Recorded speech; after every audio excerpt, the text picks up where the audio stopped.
Jy is ingeskakel op Groot Plaas en op 'n Woensdag is dit tyd vir 'n bietjie plaaspraatjies. So ons begin vandag in die Oos-Kaap waar die toekoms van landbou pas 'n massiewe digitale hupstoot gekry het.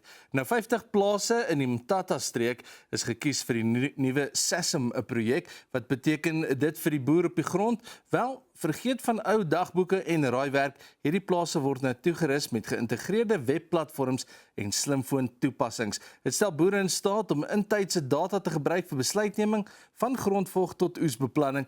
Dit is modernisering in aksie en 'n duidelike bewys dat tegnologie nie net vir groot korporatiewe plase is nie, maar 'n noodsaaklikheid vir volhoubare groei in ons plaaslike gemeenskappe ook.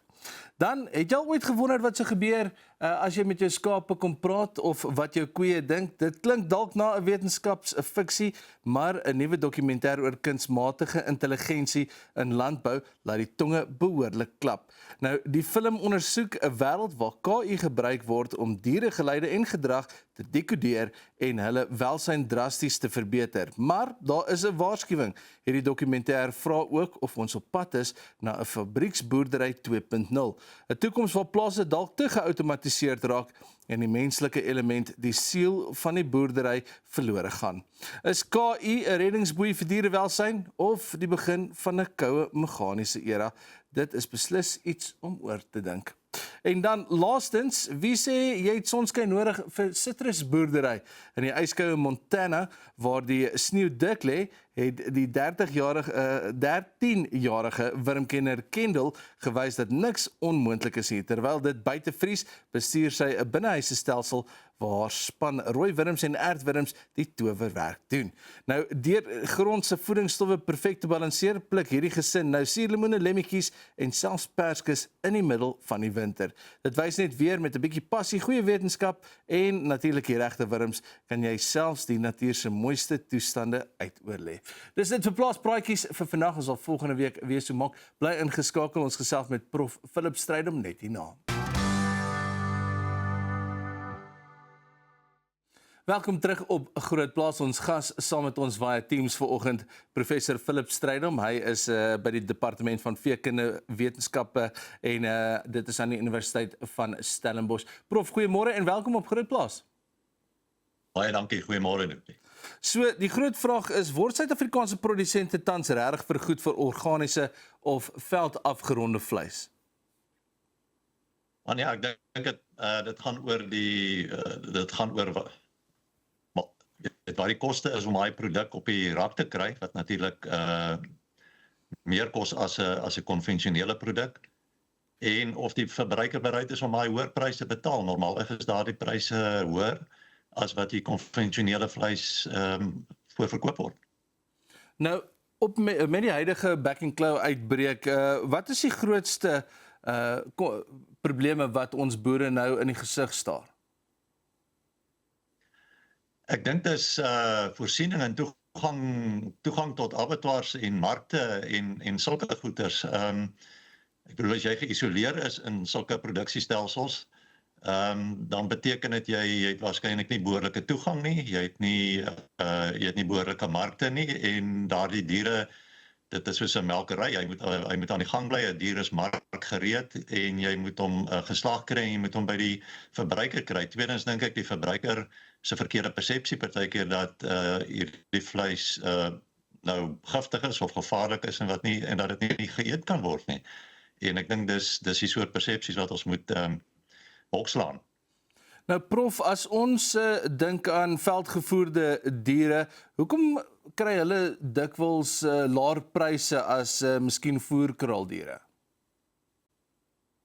Ek dink dit het 'n baie lang geskiedenis. Daar is 'n persepsie dat natuurlik is veldgevoerde diere oor die algemeen ouer as wat 'n voerkraalgevoerde dier is, want 'n voerkraaldier begin ons te voer op 9 maande. Hy staan byvoorbeeld vir 110 of 120 dae.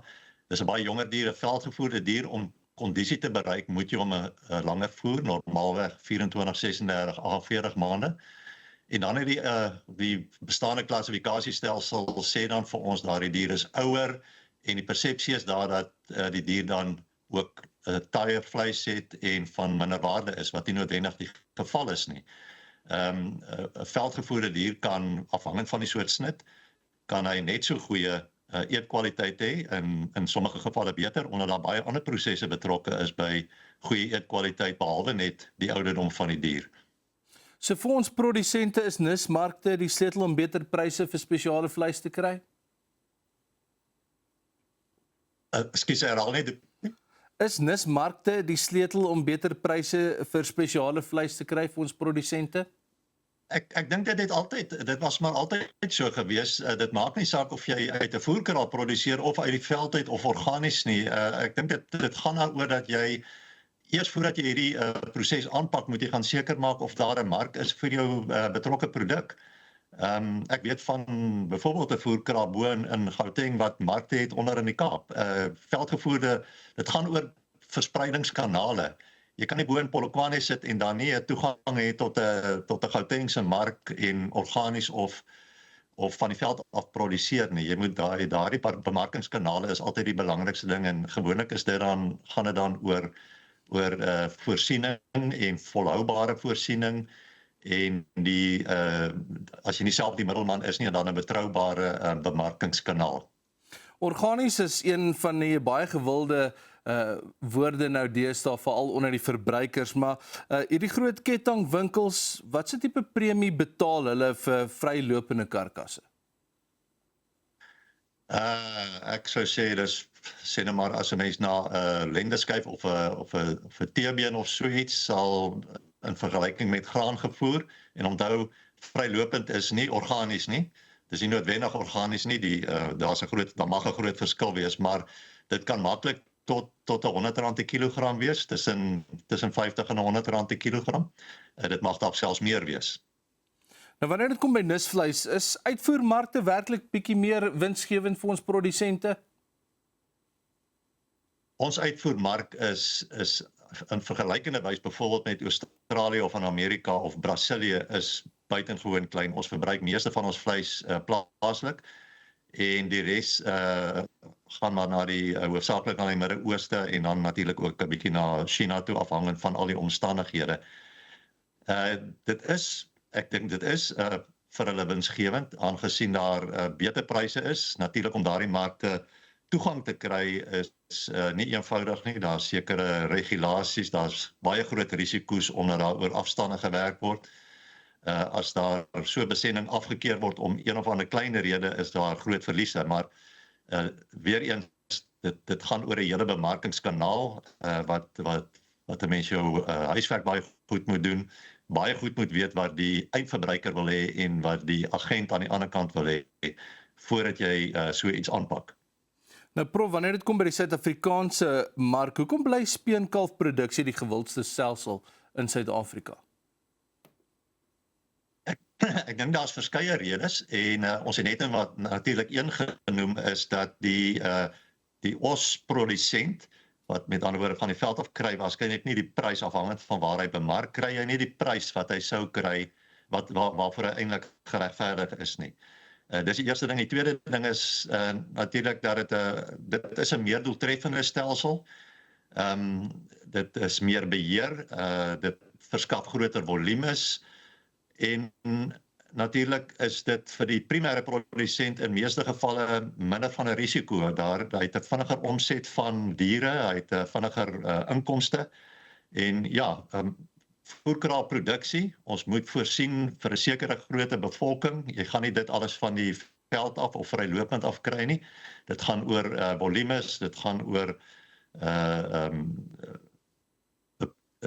beheerde produksiestelsels, wat jy presies weet wanneer daardie dier markklaar gaan wees, en dat hy natuurlik 'n standaard voer gevoer word wat altyd daar beskikbaar is. Prof, jy het vinnig dit genoem 'n klein bietjie vroeër, maar kan jy dalk vir ons verduidelik wat is die grootste verskil tussen organies, veldafgeronde en graanafgeronde vleis? Ja, organies is eintlik meer 'n produksiefilosofie, en dit gaan baie meer oor die dier self, dat die dier grootliks vrylopend is, nie dat veld nie die geval is nie, dat hy net sekere voere mag kry, en die dan wel voer kry wat gesertifiseer is as organies.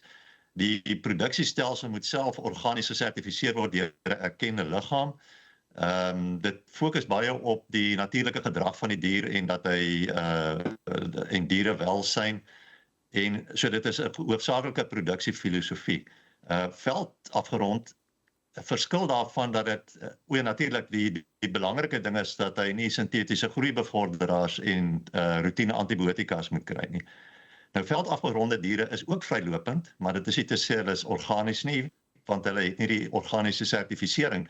Hulle mag daar voere gebruik, byvoeding en so aan wat nie gesertifiseer is as organies nie.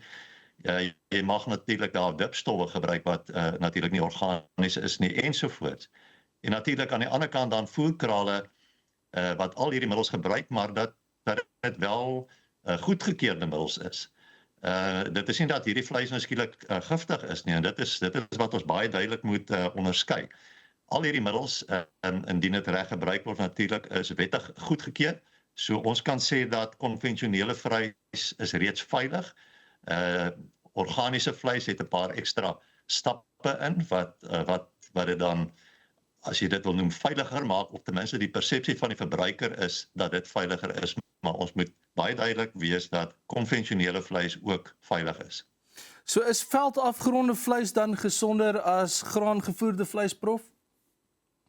Ja, dis al 'n jarelange debat. Ek dink mens moet van die staanspoor af uitgaan dat vleis is gesond. En natuurlik hoe jy dit verbruik, wat is jou lewenstyl en daai soort van dinge. Vleis weet ons verskaf baie goeie yster, dit verskaf ander minerale soos sink. Dit is saam met melk die enigste natuurlike bron van B12. Die aminosure wat dit verskaf is 100 gram gee vir jou meer as genoeg van jou essensiële aminosure wat jy in 'n dag het. En die verskil tussen veld en voerkraaggevoerde diere kom maar eintlik in die hoeveelheid in die vet en in die vetsamestelling tot 'n groot mate. Dit gaan oor die tipe vet, en ons praat hierso van polyonversadigde vette, dat jou veldgevoerde dier het 'n meer omega-3 vette en voerkraaggevoer meer omega-6 vette. Beide hierdie vette is gesond, die balans daarvan is natuurlik die belangrike ding. Prof, baie dankie vir jou tyd vanoggend. Prof Philip Strydom, hy is van die Departement Veekundige Wetenskappe aan die Universiteit van Stellenbosch, om te gesels oor vleis vir nismarke, of dit lonend is vir ons produsente of nie. Dis alwaar vir ons tyd het vir Groot Plaas vir vandag.